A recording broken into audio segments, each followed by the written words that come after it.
para apresentar o próximo palestrante, eu gostaria de dizer que, quando eu conheci o Instituto Mises, o primeiro podcast que eu ouvi foi do Bira. E eu me encantei com o podcast, me encantei muito quando ele falou da alegria dele quando ele conheceu a ação humana. E a satisfação dele ao conhecer a ação humana parecia a minha quando eu conheci Hayek. Então, me identifiquei muito com, parece aquele novo mundo, aquele brilho nos olhos. E o professor Bira, naquele podcast, ele é muito feliz porque ele externa com muita propriedade tudo o que a escola austríaca e principalmente a obra de Mises representa na vida dele. Conversando com o Bira, eu tenho sempre a impressão de que eu gostaria de ter um avô ou um pai como ele, porque é de uma sabedoria e de um carinho singular podermos frequentar e ter acesso a uma pessoa tão ímpar como esta. Professor Ubiratã é economista, diretor acadêmico do IMB e professor associado da Universidade do Estado do Rio de Janeiro, na UERJ. Professor Ubiratã.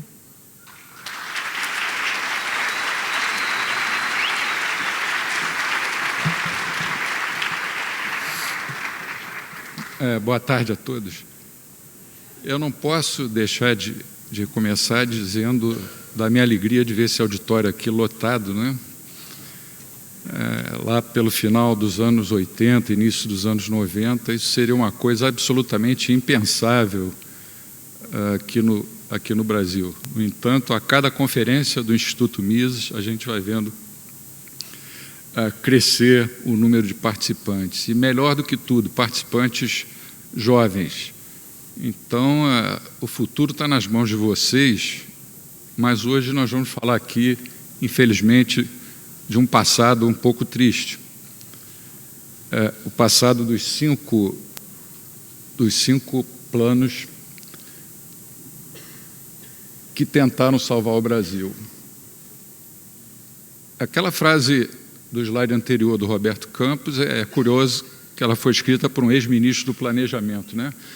Planos de governo são fracassos com datas marcadas. É absolutamente correto. Então, hoje nós vamos falar aqui um pouco sobre o que é e o que não é a inflação. O quinquênio, eu preferi manter o trema, porque eu sou contra essa reforma ortográfica que nos foi imposta.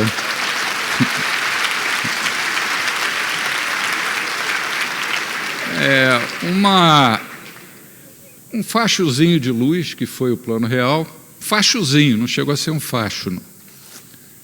A nova matriz, ou poderia ser chamada a velha estultice, estultice é sinônimo de burrice, né? E agora, o que a gente vai fazer? Bom, o Mises está no livro As Ser Lições, no capítulo sobre inflação. Ao começar a falar sobre inflação, ele dá o exemplo das batatas e do caviar, porque a batata é mais barata que o caviar, e ele diz que é porque existe, naturalmente, uma quantidade muito maior de batatas do que de caviar. E assim acontece quando existe uma quantidade de moeda e de crédito na economia muito superior comparativamente às quantidades de todos os bens e serviços que são produzidos. A inflação nada mais é do que a emissão de moeda sem o devido lastro em poupança real. Então, na concepção austríaca, o que é a inflação? Inflação é a emissão de moeda, ponto. Para a maioria dos economistas, a inflação não é bem isso. A inflação é um aumento contínuo e generalizado no nível geral de preços. Para a maioria dos economistas, a inflação é quanto o termômetro está marcando. O sujeito está com 38 graus de febre, então a inflação é 38 graus, vamos dizer assim. Para os austríacos, nós vamos mais longe. Por que esse cara está com 38 graus de febre? Porque ele tomou um vento gelado nas costas na semana passada. Então, hoje, ele pegou uma gripe que levou à febre. A emissão de moeda é o vento gelado, e os 38 graus que o termômetro marca são os aumentos de preços, que comumente todos chamam de inflação, mas isso não é inflação. Ou, se quiser, pode chamar, mas inflação de preços. É puramente e simplesmente uma manifestação nos preços de tudo que aconteceu. Como existe muita batata em relação a caviar, o preço relativo do caviar em relação à batata, né, é sempre favorável ao caviar. Como existe uma quantidade de moeda maior do que a que deveria existir, todos os bens e serviços, ao serem trocados por moeda, vão perder. Você vai precisar de cada vez mais unidades monetárias para comprar as mesmas quantidades. E a moeda, então, na concepção da escola austríaca, é simplesmente o meio de troca. O meio de troca.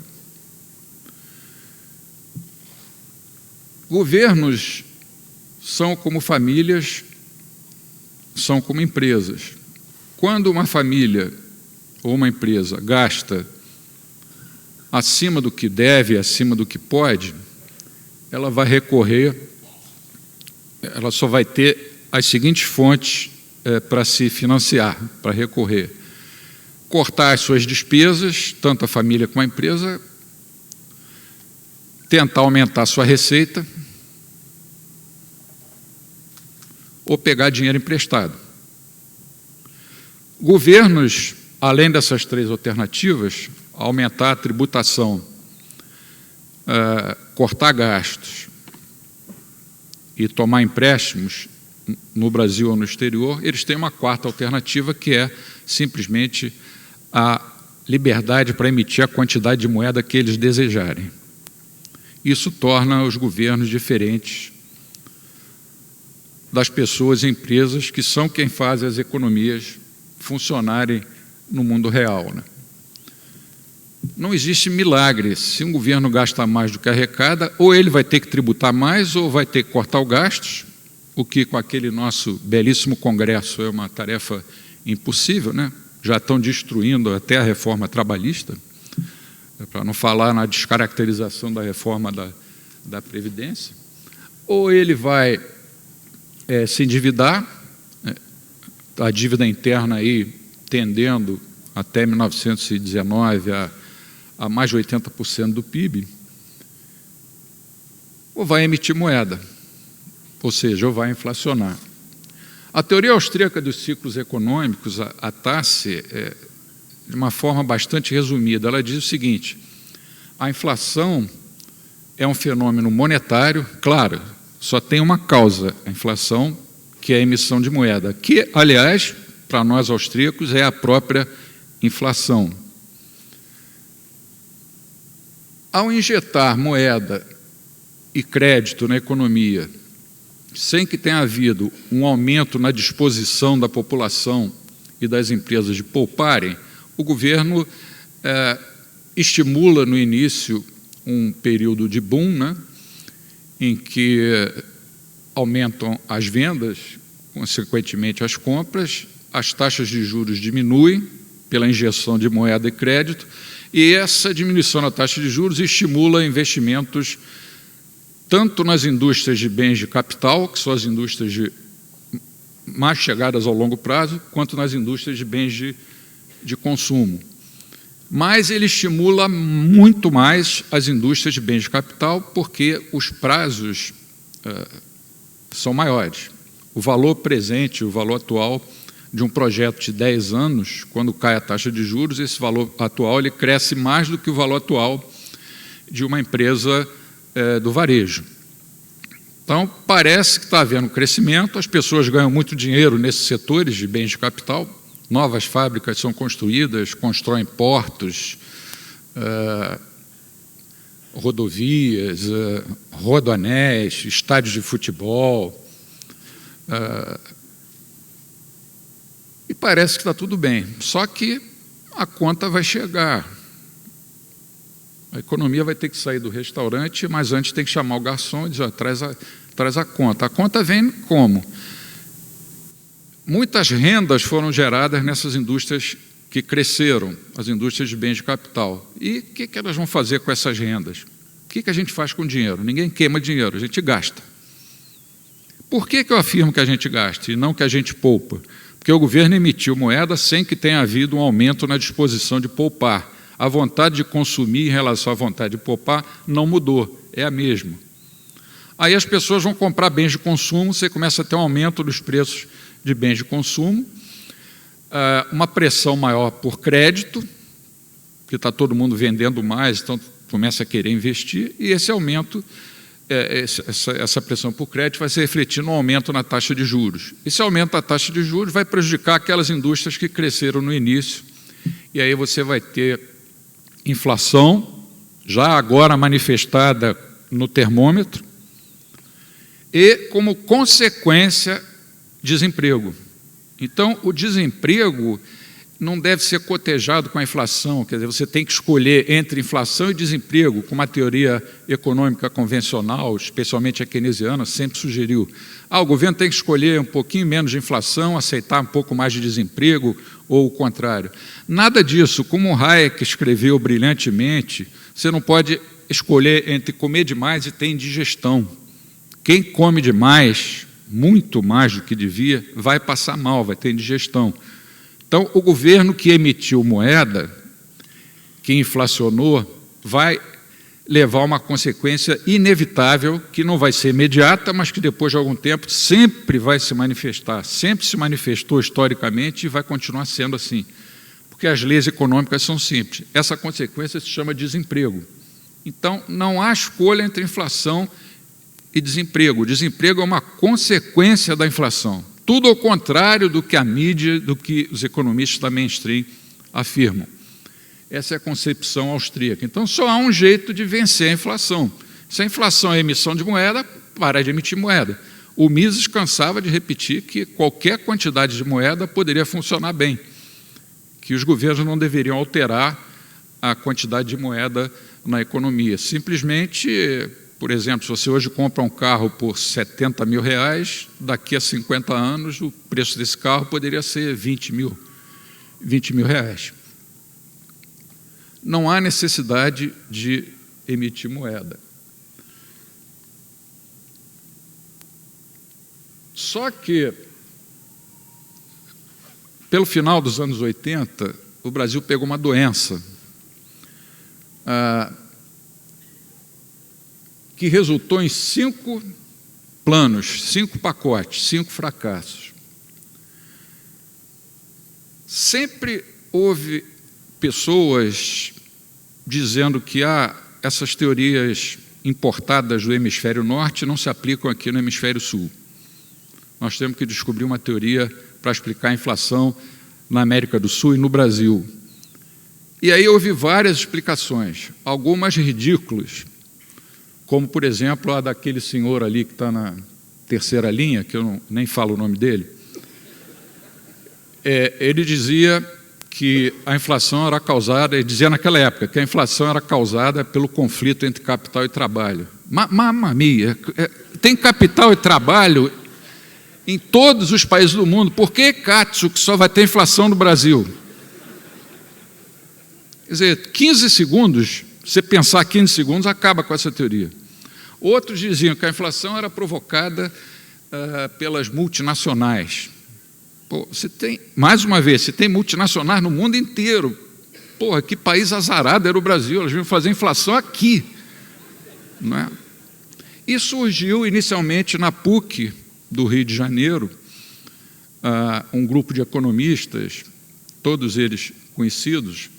Eu fui até aluno de um deles, o Chico Lopes, na Fundação Getúlio Vargas, criaram a hipótese da inflação inercial. Quer dizer, havia uma inércia na inflação, então os preços eram reajustados em maio porque tinham subido em abril, eram reajustados em abril porque tinham sido reajustados em março, eram reajustados em março porque tinham sido reajustados em fevereiro. E aí, se você regredir no tempo, você vai parar em 22 de abril de 1500. Foi quando Cabral chegou aqui. Em algum ponto do tempo, algum governo, algum imperador ou algum governador geral do Brasil, vice-rei, emitiu mais moeda do que tinha que ter emitido, senão não ia ter inflação. A inércia é consequência e não causa da inflação. É verdade que ela realimentava a inflação, mas nunca foi causa de inflação. Mas aqueles 5 planos ali se basearam na inflação inercial. Eu vou falar do modo geral dos 5, cada limitação do tempo também. Em 28 de fevereiro de 1986, o presidente, um homem de conduta ilibada, chamado José Sarney, em rede nacional, ele era o presidente da República, anunciou: acabou a inflação no Brasil, todos os preços estão congelados. Todos os preços, inclusive taxa de juros, taxa de câmbio, tudo, tarifa, congelou tudo. Aquilo pegou todo mundo de impacto, né? Foi um impacto muito forte. Eu me lembro que na época toda a imprensa foi conversar com o nosso grupo de economistas, na época eu era economista do IBMEC, e todos nós dissemos que aquele plano ia dar errado, que não tinha como dar certo, que ia durar alguns meses e ia afundar. O pessoal da imprensa começou a cair de pau em cima da gente. O mínimo que xingava a gente é: esses caras são os urubus. Congelou todos os preços. Você sabe o que é um congelamento de preços? O primeiro sujeito que fez isso na história foi Nabucodonosor, da Babilônia. Tem um livro chamado 25 séculos de inflação. Ele mandou congelar todos os preços na Babilônia, e quem desrespeitasse a ordem dele, ele ia mandar queimar no azeite fervendo. E queimava mesmo. O que aconteceu parece piada, mas é verídico, está documentado. Faltou azeite. Porque o preço do azeite estava...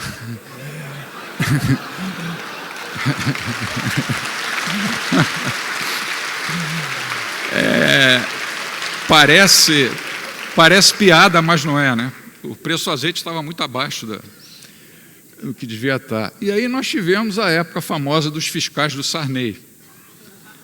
Fiscais do Sarney. Qualquer um de nós podia prender um dono, um gerente de supermercado, se achasse que o preço que ele estava cobrando era acima do preço tabelado. Teve um cara lá em Curitiba que ficou famoso, que prendeu um gerente de supermercado. O preço da carne, no dia do congelamento, da arroba, ficou muito abaixo do que seria o preço de mercado. O resultado é que faltou carne. Então, nós tivemos um episódio curiosíssimo. Colocaram a Polícia Federal, que na época era comandada pelo delegado Romeu Tuma, depois foi senador, para, com seus aviões, procurar bois nos pastos. Agora, você imagina a situação de um boi. Ele olha para o céu, vê os aviões da polícia, ele cutuca o outro boi que está lá do lado dele e diz assim: olha os homens, meu irmão, vamos nos esconder, porque isso é uma coisa ridícula. A polícia econômica ao invés da política econômica. Esse plano durou até as eleições daquele ano. O PMDB, se não me engano, fez 22 ou 23 governadores, que era o partido do Sarney, e depois afundou.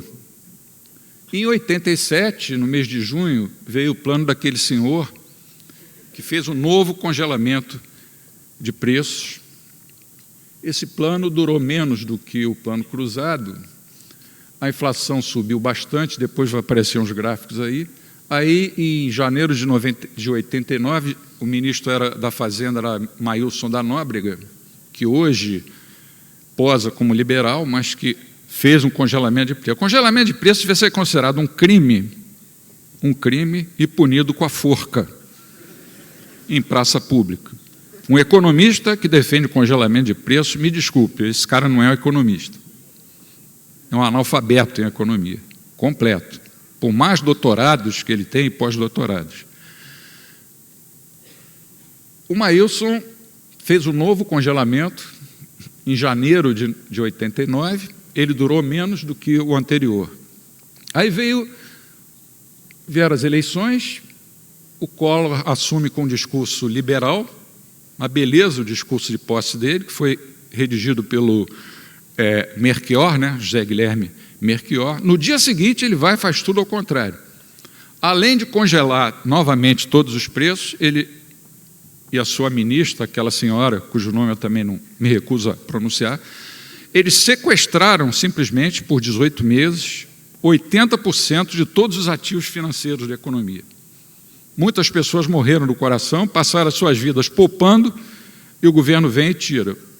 Se você tivesse dinheiro no banco, até 50 mil, nem me lembro a moeda qual era, cruzado novo, se tivesse até 50 mil cruzados novos, eles não mexiam. Acima de 50 mil, eles tiravam e começavam a devolver só 18 meses depois, pensando que estavam combatendo a inflação. Pô, não é isso, mais uma vez, Cássio, não é isso.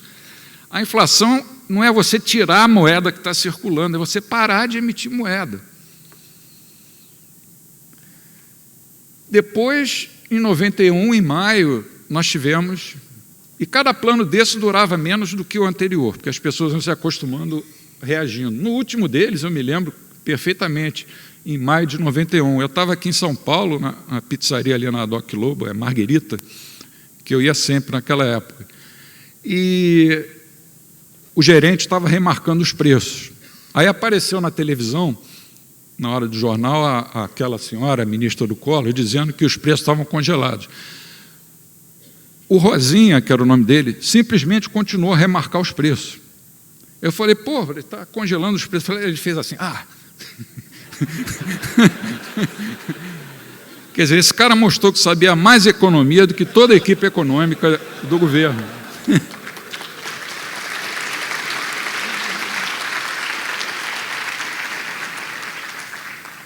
Repara no seguinte, nesse gráfico aí, que é interessante vocês verem, ali no ano do Plano Cruzado, 86, como a inflação despencou. Quando o Sarney decretou o fim da inflação, ela caiu a quase zero, depois ela começou a subir, aí em 87 veio o Plano Bresser, durou menos, ela caiu, mas já caiu para um patamar superior àquele do Plano Cruzado. E assim foi acontecendo sucessivamente. Então, a inflação não obedece aos desejos dos burocratas. Ali é comparativo da inflação brasileira, da hiperinflação brasileira, azul, com a inflação mundial naquele período. Nós vivemos um período dramático. Só não passamos por uma hiperinflação aberta, porque tínhamos o mecanismo da indexação. Mas nós tivemos uma hiperinflação. E ali mostra que o PIB também é rebelde em relação às ordens dos burocratas. Nenhuma economia cresce aquilo que o governo quer que ela cresça o que ela pode crescer. E o que determina se ela vai crescer ou não pode ser resumido numa palavra: liberdade de escolha.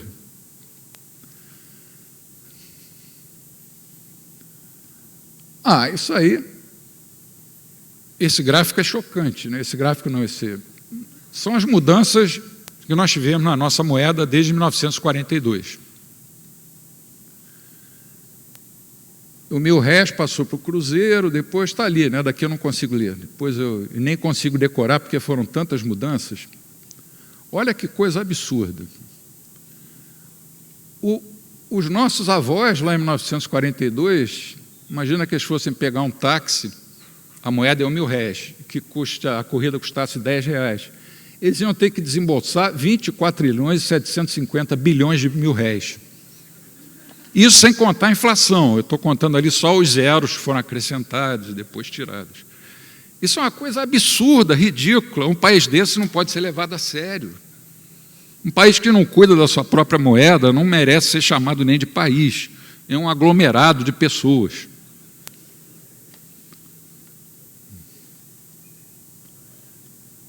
Aí veio o Plano Real, em 94. O que está escrito na primeira linha?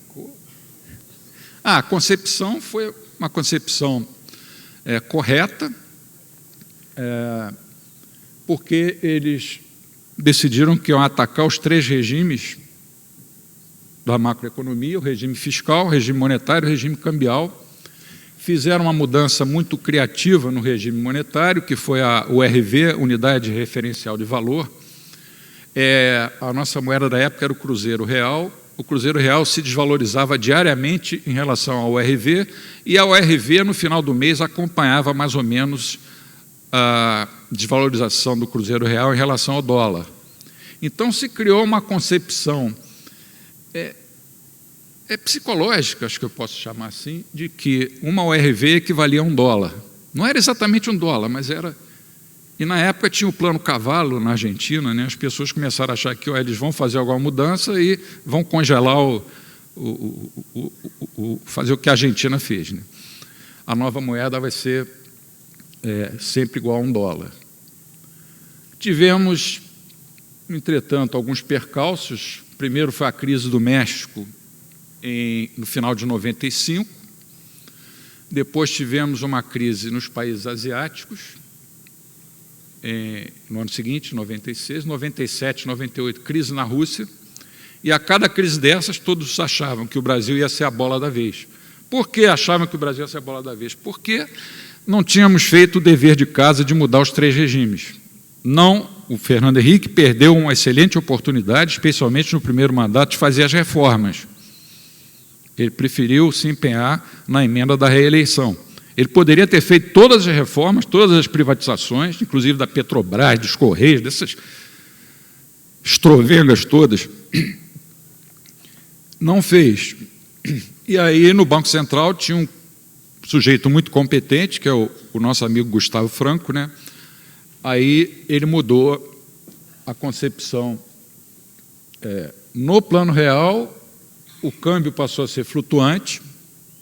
No início, a credibilidade foi tanta que o dólar chegou a ser cotado a 0,83 de real. Você batia no peito e dizia, isso é que é moeda do meu país, os americanos não estão com nada. Mas aí, com aqueles percalços todos, no México, na Ásia, na Rússia, a nossa moeda começou a se desvalorizar, e aí o Gustavo Franco criou, em junho de 95, esse sistema vigorou até janeiro de 2009, sistema de bandas cambiais, e que dentro das bandas o câmbio flutuava, e quando ele ultrapassava o teto ou o piso, o Banco Central fazia lá a intervenção. E a partir de 2009, já na gestão do Armínio Fraga, o câmbio passou a ser flutuante, a partir de março. Esse plano deu certo? Deu, em parte. Mas poderia ter sido muito melhor se tivessem feito o dever de casa fiscal.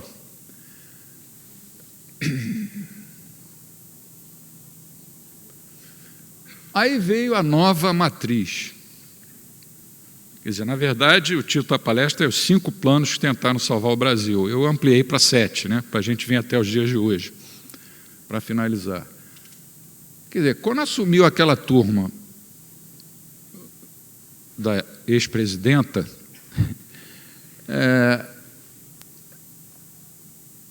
eles começaram a bombar a economia. A desculpa é que tinha uma crise externa, uma crise internacional, e que o Brasil era uma marolinha, mas a gente tinha que se precaver. Aí começaram a dar crédito para comprar linha branca, agora você pode comprar automóvel, pagar até 7 anos, coisa desse tipo, estímulos ao consumo, e um descuido muito grande em relação à moeda e ao crédito. Aquela bobagem de que o Estado é um motor do crescimento. O Estado não é motor de coisa nenhuma.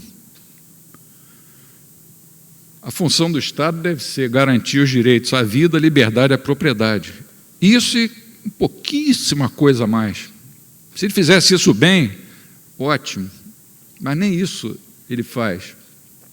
Seguraram preços e tarifas, usaram o BNDES no Bolsa Empresário, aquilo deu uma impressão de que a economia estava crescendo, e chegamos até na eleição de 2014, eles segurando a inflação de todas as formas para conseguirem reeleger as tocadoras de ventos, né?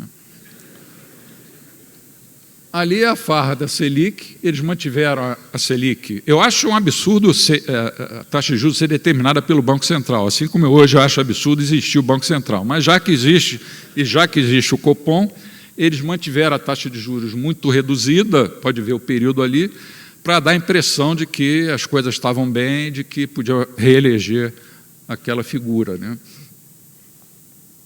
Olha a base monetária. O que eles fizeram com a base monetária? Isso é um crime. Isso é um crime. Nós estamos pagando por ele. 14 milhões de desempregados. Lembra?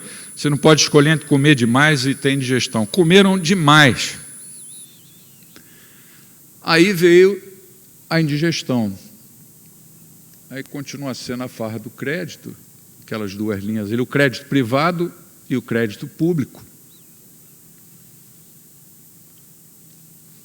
A farra do papel, moeda e poder do público. Quer dizer, notas e moedinhas metálicas, né? Olha que expansão, que coisa impressionante. Os depósitos à vista, você vê que ele só começa a cair ali quando? 2016, né? Quando já mudou o governo. E as necessidades de financiamento do setor público, no seu conceito primário, que não inclui a correção monetária nem a correção cambial. Déficit explosivo, dívida interna crescendo, inflação e desemprego. E agora? Esse é o último slide. Um avanço é que o discurso mudou em Brasília, com o impeachment. O discurso mudou, temos que fazer reformas, temos que fazer um ajuste nas contas do governo. Aí eu pergunto, avanço mesmo? Você tem o velho discurso, o novo discurso, desculpe, novo em relação ao governo anterior, e o velho ranço que impede que essas reformas sejam feitas com profundidade. Aí eu finalizo, se me perguntarem com relação ao futuro, você é otimista ou você é pessimista? Todo pessimista é um otimista, um otimista bem informado. Todo pessimista é um otimista bem informado. Eu não sou pessimista de dizer, o Brasil vai acabar, mas eu não estou festejando isso que está acontecendo, não. Porque eu estou vendo que as reformas, que sempre foram o nosso calcanhar de Aquiles, essas reformas, embora estejam no discurso, na prática, o que a gente está vendo não é nada disso, são reformas epidérmicas. Não há sentido se pensar numa empresa pública como a Petrobras, não há sentido em pensar que serviço de Correios tem que ser estatal, e Eletrobras, e todas as Bras da vida, e o setor público inchado, os estados quebrados. Eu, lá na minha universidade, eu não recebo meu salário desde março, estou me devendo o salário de março, de abril e o 13º do ano passado, porque o nosso governador comprava broches de 800 mil reais para sua digníssima esposa. A inflação está caindo? Tá, os preços estão crescendo menos. Mas a pergunta que eu faço, por isso que eu disse que eu era um pessimista realista, ou então um otimista desconfiado. É melhor dizer assim, eu sou um otimista desconfiado. Otimista porque estou melhor do que estava um ano atrás, mas desconfiado porque eu digo, isso vai durar? A gente só vai poder responder essa pergunta, a meu ver, depois das eleições do ano que vem, dependendo de quem vai ocupar aquela cadeira lá naquela cidade surreal. Então era isso, né? Era isso que eu tinha para falar e agradeço a vocês a paciência.